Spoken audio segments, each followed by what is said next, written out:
네, 안녕하세요. 포니플럭스 멘티 박수연입니다. 제가 준비한 작품은 마법소녀, 괴수소녀입니다.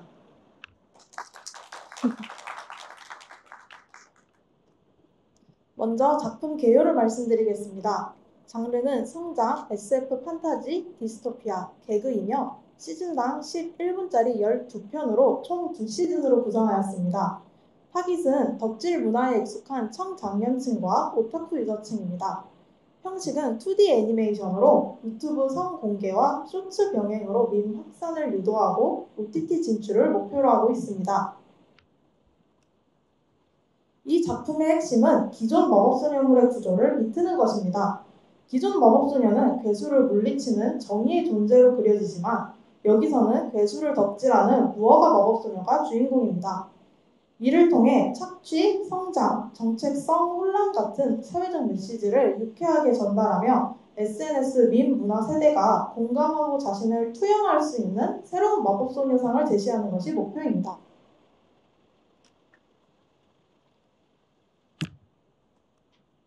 다음은 시장 분석과 트렌드입니다. 시장 분석 결과 SNS 밈 중심의 짧은 영상 소비와 팬덤 경제 구조가 핵심 소비 패턴으로 나타났습니다. 여기서 또 짤 밈 바이럴과 퀴어, 다양성 서사가 주요 트렌드로 떠올랐고 이 흐름에 맞는 주요 소비층은 MZ 알파 세대와 청장년 오타쿠층으로 확인되어 이들을 타깃으로 한 기획을 하게 되었습니다. 작품의 무대는 현실 세계의 평행 세계인 제2지구입니다. 이곳에서는 거대한 괴수들이 출몰하고 국가와 기업이 손을 잡고 조직한 마법소녀 기관이 이를 대응합니다. 토벌된 괴수들은 핵을 빼앗겨 마스코트로 변하게 되고 겉보기엔 정의로운 체계처럼 보이지만 사실은 괴수와 마법소녀 모두를 착취하는 디스토피아적 구조로 설계되어 있는 세계관입니다. 다음은 괴수들의 마스코트와 예시 이미지입니다. 이처럼 처음에는 거대하고 위협적인 존재였던 괴수들이 토벌된 후에는 귀여운 마스코트로 변화하게 됩니다. 이야기의 주인공은 괴수 오타쿠 소녀 메어리로 현실 세계에 사는 인물입니다. 어느 날 평행 세계와 이어진 포탈로 들어가게 되고 마스코트 괴수 버디를 만나 무어가 마법소녀로 변신하면서 괴수 소녀가 탄생하게 됩니다. 기관에 발각된 뒤에는 엘리트 마법소녀 우리엘과 파트너가 되며 서로 갈등하고 성장하는 과정 속에서 SNS 활동, 공연, 무대 등 개그적인 에피소드들이 이어집니다. 하지만 점차 괴수와 마법소녀가 모두 희생자라는 진실이 드러나게 되고 흑막인 총책임과 릴리스의 계획과 맞서면서 이야기는 큰 전환점을 맺게 됩니다. 맞이합니다. 시즌2로 들어서며 릴리스를 어머니처럼 동경해오던 우리엘이 흑막인 릴리스와 대립해야 하느냐에 대해 내적 갈등을 겪으면서 메어리와 우리엘의 갈등이 정점을 찍게 됩니다. 큰 갈등 후 서로의 비밀을 공유하게 되며 메어리와 우리엘의 갈등이 해소됨과 동시에 둘 사이에 러브라인 기류가 흐르게 됩니다. 메어리와 우리엘은 릴리스에게 대항해 나가지만 괴수의 핵의 힘을 이용해 각성한 릴리스가 현실 세계로 이어지는 포탈을 열어 메어리를 원래 현실 세계 지구로 추방하게 되며 메어리는 모든 것을 잃게 됩니다. 후에는 릴리스의 힘이 메어리가 사는 현실 세계까지 뻗어오게 되면서 현실 세계에 거대한 포탈이 발생하게 되고 메어리는 모두와 다시 재회한 후 다시 한번 릴리스에게 대항하게 됩니다. 그렇게 현실 세계에서 다시금 괴수소녀로 각성하며 최후의 싸움이 시작됩니다. 시즌 1은 현실의 오타쿠 모습과 밈을 사용해 개그적으로 연출하여 짤방화를 노린 옴니버스식 진행인 반면 시즌 2는 점점 분위기가 진지하게 바뀌며 스토리 위주의 전개가 될 것 같습니다. 다음은 캐릭터들을 간단히 소개하고 넘어가겠습니다. 주인공인 메어리 캐릭터입니다. 괴수 덕질이 삶의 중심인 현실 세계 소녀입니다. 초반에는 철없고 이기적인 면도 보이며 현실 세계에서 가져온 핸드폰으로 괴수 덕질 계정을 운영합니다. 버디 캐릭터입니다. 메어리의 마스코트로 본래 괴수였지만 핵을 빼앗겨 마스코트가 된 존재입니다. 처음에는 메어리를 이용하려는 목적이었지만 점차 메어리와 유대관계가 깊어지며 진정한 동료가 됩니다. 엘리트 마법소녀인 우리엘입니다. 냉정한 성격을 가진 캐릭터로 마법소녀 총책임자의 말을 따르며 과거 괴수에게 부모님을 잃고 다리를 다치게 되었다고 믿고 있습니다. 완벽해 보이는 마법소녀 상태에 집착하며 비마법소녀 상태는 시즌2가 되어서야 등장합니다. 악역인 릴리스 캐릭터입니다. 마법소녀 기관 총책임관으로 몽환한 지도자처럼 보이지만 사실은 괴수의 핵을 이용해 심적 존재가 되려 하는 흑막입니다. 우리엘의 부모를 살해 후 괴수의 짓이라 거짓말을 하며 우리엘을 후원하고 키워 자신의 꼭두각시로 만들었습니다. 이제 주요 인물들의 관계를 설명드리겠습니다. 먼저 메어리와 우리엘과의 관계입니다. 시즌 1에서는 메어리를 감시하며 불편한 관계로 시작하지만 함께 지내며 점차 신뢰와 애정이 싹트고 시즌 2에서는 내적 갈등과 혼란 끝에 서로의 비밀을 공유하며 깊은 유대와 감정적 연결을 맺습니다. 다음은 메어리와 버디의 관계입니다. 처음엔 버디가 메어리를 이용하려 하지만 다른 마법소녀들과는 다르게 진심으로 자신을 아껴주는 메어리를 보며 버디는 처음으로 존중받는 존재로서의 감정을 깨닫고 둘은 진정한 동료이자 친구가 됩니다. 다음은 우리엘과 릴리스의 관계입니다. 우리엘은 릴리스를 어머니처럼 동경하지만 릴리스가 자신의 부모를 죽인 진범이를 알게 되고 배신감과 증오, 애증이 뒤섞인 감정을 느끼게 됩니다. 다음은 메어리와 릴리스의 관계입니다. 메어리에게 릴리스는 처음엔 두려움과 경계의 대상이었지만 점차 릴리스의 실체를 깨닫고 세계에 절대 악으로 인식하게 됩니다. 릴리스는 메어리를 방해물로 보다가 그녀가 자신의 평행세계에서 죽은 딸의 모습임을 최후에 알게 되며 후회와 슬픔 속에서 마지막을 맞이합니다. 다음은 샘플 에피소드로 1화의 내용 일부를 설명드리겠습니다. 괴수 덕질을 좋아하는 오타쿠 소녀 메어리를 따돌리던 무리가 메어리를 골탕 먹이려는 속셈으로 어려진 건물에서 담력 테스트를 시킵니다. 메어리는 건물 안에서 길을 잃고 헤매게 되는데 거기서 이상한 포탈을 발견하고 들어가게 됩니다. 포탈 안에는 똑같이 생긴 건물이 있었고 건물 밖에는 메어리가 꿈꿔왔던 괴수가 눈앞에 보였습니다. 덕질해오던 괴수가 실제로 존재하는 것을 본 메어리는 잔뜩 들떠있는데 곧 마법소녀가 나타나 괴수를 공격하기 시작하면서 싸움의 여파로 건물이 무너지기 시작합니다. 빠져나갈 길을 찾던 메어리의 눈에 특이하게 생긴 버디가 보였습니다. 버디에게 한눈이 팔려 핸드폰으로 사진을 찍다가 화편이 떨어지자 몸을 날려 버디를 구하게 되고 출구를 찾아 뛰어다니게 됩니다. 그러다 메어리는 막다른 길에 갇히게 되고 위기의 순간 버디가 살아남을 수 있는 힘을 주겠다고 말합니다. 갑자기 말을 하는 버디를 보며 메어리는 놀라지만 위급한 상황이기에 제안을 받아들이게 됩니다. 그렇게 무어가 계약을 하며 마법소녀로 변신하게 되고 괴수소녀가 탄생하게 됩니다. 메어리는 무사히 원래 세계로 돌아갈 수 있을까요?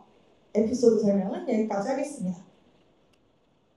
다음은 사업화 부분입니다. 사업화 측면에서는 캐릭터 중심의 IP 확장이 용이하고 유튜브 쇼츠 시리즈와 주인공 메어리가 운영하는 SNS 컨셉으로 실제 SNS를 운영해 초기 팬덤을 확보한 후 OTT 계약을 통해 글로벌 진출을 목표로 하고 있습니다.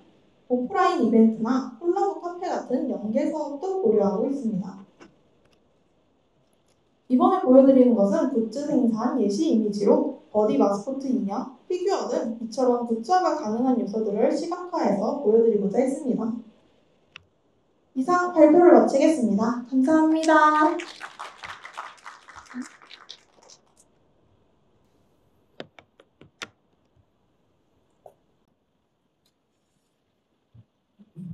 예, 수고하셨습니다. 재밌게 잘 들었고요. 마법소녀, 라는 컨셉과 괴수 덕질, 그 조합이 핵심 키워드인 것 같은데. 네, 맞습니다. 어쨌든 간에 저는 그 소재는 되게 새롭고, 그동안에 없었던 그런 소재이고, 그 조합이라고 보는데, 결국은 그 시청자들이 이제 이런 컨셉의 이야기를 볼 때, 어떤 공감도 좀 기대하는 것 같고요. 네. 지금 이런 어떤 그 오타쿠 유저들의 공감이 중요할 것 같은데, 조금 그런 부분에서 이렇게 시청자가 이 소재의 이야기를 보면서, 물론 연출도 당연히 좋아야 되고, 뭐, 여러 가지 다 좋아야 되겠습니다. 어쨌든, 여기에 뭔가 좀 핵심 포인트, 그러니까 시청자가 봤을 때 이거 꼭 보고 싶은 부분이 어떤 부분을 좀 어필하고 싶으세요?